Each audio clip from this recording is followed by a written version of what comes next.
You're listening to BookLineup, the podcast that solves stories, one twist at a time. Hosted by Sam, the strategist of suspense, and Clara, the curator of clever clues. This show is your gateway to unforgettable mysteries, literary legends, and the plots that keep you turning pages at 2 a.m. Whether you're a lifelong detective fiction fan or just here for the twists, you're in good hands. Let's get into it. So today, our mission, if you will, is to explore Agatha Christie. Specifically her enduring influence on modern mystery writers, creators. The whole landscape, really. Exactly. And we're drawing mainly from a couple of book lineup pieces, Heirs to the Queen, Modern Writer's Inspiration, and another one on Sherlock Holmes's genius. Right. So Christie's our main focus, but we'll, touch on Holmes a bit too, just for that broader context of the genre. Okay, sounds good. So Agatha Christie, it's decades since her last book, but her name is mystery, isn't it? It really is. Makes you kind of wonder, what is it? What's the secret sauce there, that lasting power? Well, I think a lot of it comes down to the foundation she built. Think about her plotting. Oh, yeah. Incredibly intricate, right? Yeah. But also fair play. The clues were there, maybe hidden, but there. Yeah. And the misdirection? Yeah. Pretty groundbreaking stuff for her time. Yeah. And beyond just the whodunit puzzle, there was often this surprising psychological depth, exploring how ordinary human flaws could lead to murder. She wasn't just telling stories, she was building these amazing intellectual games. Right. Games you could play along with. And Yeah. that Heirs article, it really points out how she basically set the blueprint for so many writers and creators after her, novels, films, even podcasts like this one. She's just this icon. And it feels like modern creators are still sort of talking back to her work. It's true. It's amazing how they're consciously, or maybe not, engaging with that legacy. The article gives us some great examples. Anthony Horowitz, for instance. Horowitz. Yeah, he's interesting. The article mentions his meta-mystery thing. Magpie Murders sounds like a real head-scratcher. It is. It's like a story that knows it's a story, a mystery inside another mystery. Exactly. Like those Russian nesting dolls, You've got this classic 1950s style whodunit, very Christie-esque. But then it's all wrapped up in this modern-day thriller about the publishing world. It's actually a pretty clever commentary on the genre itself. And that detective inside the story, Atticus Pund, described as Poirot-esque. That's got to be deliberate, right? Oh, absolutely deliberate. Right. A total homage. His methods, his little quirks, it's a clear, affectionate nod to Christie's Belgian detective. Huh. And it's interesting, too, the article connects this sort of satirical look at publishing in the outer story to the big twist in The Murder of Roger Ackroyd. Oh, wow. Okay. Yeah, so Horowitz is kind of playing with our expectations on, multiple levels at once. That is clever. And he keeps doing that meta stuff, doesn't he? Like in The Word is Murder. He puts himself in the story as a Watson. Yeah, exactly. A fictionalized Horowitz tagging along with his grumpy detective. It's fun. You can almost imagine Christie herself getting a kick out of that kind of playful innovation. Yeah, totally. It's like respecting the tradition, but also, pushing it forward. For sure. And then you've got someone like Lucy Foley. She's really hitting a nerve with readers, I think, with her atmospheric thrillers. Foley, yeah. Her stuff definitely feels tense. The guest list, the article specifically links that one back to Christie's, and then there were none. Isolated setting, group of people, secrets. Sounds familiar. It's a very clear homage. The remote island, the wedding party where everyone seems to have something to hide, and then bam, a murder. Right. The parallels are definitely intentional, and Foley uses that isolation, that trapped feeling, really effectively to ramp up the tension, just like Christie did. And her style, too. The way she jumps between different characters' perspectives and skips around in time. That feels pretty modern, doesn't it? As a way to keep you off balance. It does. Christie usually stuck to a more, traditional narrative voice, maybe third person or a single narrator like Hastings. Foley uses those shifting viewpoints to make it really immersive. Yeah. You, as the reader, you're constantly getting little pieces of the puzzle from different, sometimes unreliable people. You're kind of doing the detective work yourself. Yeah, piecing it together. Does that, you think, make the suspense different, maybe more intense than a straight linear story? That's a good question. I think it can, yeah. It keeps you constantly guessing, reevaluating what you thought you knew. And her other books, like The Hunting Party or The Paris Apartment, right, they carry on that vibe. Yeah. These sort of glamorous, opulent settings, but with this undercurrent of unease in characters who are definitely not what they seem. Very Christie. Yeah, those flawed characters hiding secrets. That's classic Christie territory. Exactly. It's a key ingredient. Okay, so shifting gears a bit, let's talk film. Rian Johnson's Knives Out. Oh, Knives Out, yes. The article calls it a love letter to Christie, and you can totally see why. Definitely. The big fancy house, the weird family suspects all gathered together, and Benoit Blanc. What a character, that southern drawl. And Blanc himself is such a great example of homage, right? The article mentions he's got shades of Poirot's theatricality. For sure. But Johnson also kind of messes with the formula, doesn't he?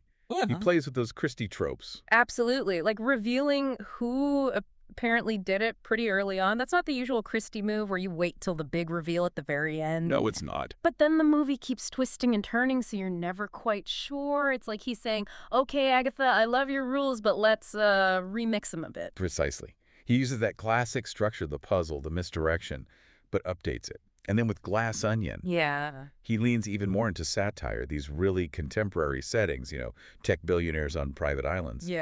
But the core puzzle, that intricate plotting, it's still right there. It's amazing how those basic elements can work in such different ways and still be so gripping. Okay, what about Ruth Ware? She gets called the modern-day Agatha Christie sometimes. That's huge. She is quite the title. And the article talks about her book, One by One, Isolated Ski Chalet, Guests Disappearing. Uh-oh. Sounds like... And then there were none again. The echo is definitely there, yeah.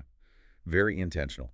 But the article makes a really important point about Ware. What's that? It suggests she digs maybe even deeper into the characters' internal worlds, their psychology. Okay. The self-deception, the insecurities, the ambitions, the old traumas that are bubbling beneath the surface. Right, so it's not just who did it, but the complex why rooted in their inner lives. Exactly. Ware really explores the emotional fallout, the internal consequences of the crime, and the secrets. Maybe it's a slightly more modern take on Christie's social observation, focusing more on individual psychology. That makes sense. And her other books, Woman in Cabin 10, Turn of the Key, they seem to tap into very current fears too, don't they? Like being watched, surveillance, gaslighting, but still keeping that classic, isolated, suspenseful feel. It's like Christie filtered through modern anxieties. Well put, yeah. Okay, then there's Stuart Turton. Now, he takes the Christie thing and really runs with it in a wild direction. The Seven Deaths of Evelyn Hardcastle. Oh, I've heard about that one. Sounds nuts. Like classic mystery plot, but with science fiction, time loops, and body swapping. It is. It's a completely mind-bending idea. But, and this is key, the core elements are pure Christie. Really? How so? You've got the closed circle of suspects in a remote country house. You've got a ticking clock the day keeps repeating. And you've got this incredibly dense web of secrets and hidden motives to untangle. So even with the sci-fi high concept, he's playing with identity, perception, time. But that love for the intricate puzzle box mystery, it's totally there. Wow. So the structure underneath is still classic. Very much so. And his next book, The Devil in the Dark Water, more historical, set on a ship in the chip. The article points out you can still see Christie's DNA. The brilliant detective figure, the confined setting, the rich atmosphere. It just shows how flexible that blueprint is, I guess. It really is. That puzzle quality Christie perfected, it just resonates, even in really different contexts. And it's not just books, right? The article mentions TV, too. Broadchurch, Only Murders in the Building. Oh, yeah, Broadchurch. Great show. That focus on the small town, everyone connected, secrets slowly coming out, the red herrings. It did feel a bit like a modern Miss Marple, didn't it? That close-knit community vibe being shattered. Absolutely. That same sense of a whole community under suspicion, forcing you to re-examine people you thought you knew. Very much like Christie's Village Mysteries. Right. And then Only Murders in the Building, completely different tone. But still playing with those mystery tropes. Totally. Amateur detectives, a building full of quirky suspects, twist you don't see coming. It's like Christie designed for people who love true crime podcasts. Exactly. It's got humor, it's got heart, it's very self-aware about the genre. But the central mystery is still compelling. Yeah. It just proves how those classic elements Christie used are still so powerful and adaptable today. Really shows her huge cultural footprint. Now, the sources also briefly bring up Sherlock Holmes, obviously another giant of the genre. Indeed. Can't really talk mystery history without Holmes. Created by Conan Doyle way back, late Victorian era. Predates Christie, but yeah, just as monumental.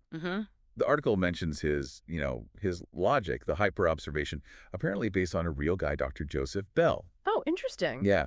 And Holmes represents this kind of rational force, bringing order through deduction. And you need Watson for that, right? The relatable human element next to the genius. Absolutely crucial. Watson grounds Holmes, gives us, the audience, a way in. He's the emotional anchor. Their partnership is legendary. Yeah. And Holmes really set the mold for the consulting detective, established so many tropes we still see. So it's interesting.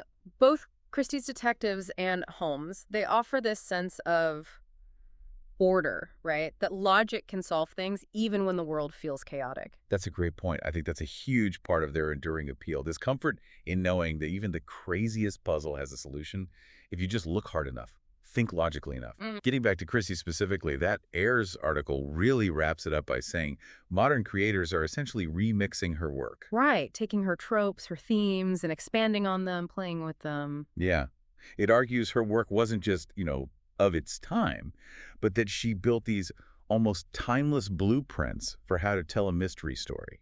So basically, every time we enjoy a locked room puzzle or get fooled by a red herring or follow some morally gray detective, we kind of owe a debt to Agatha Christie. Pretty much. Every clever twist, every atmospheric setting, every gathering of suspects, her fingerprints are all over the modern mystery genre.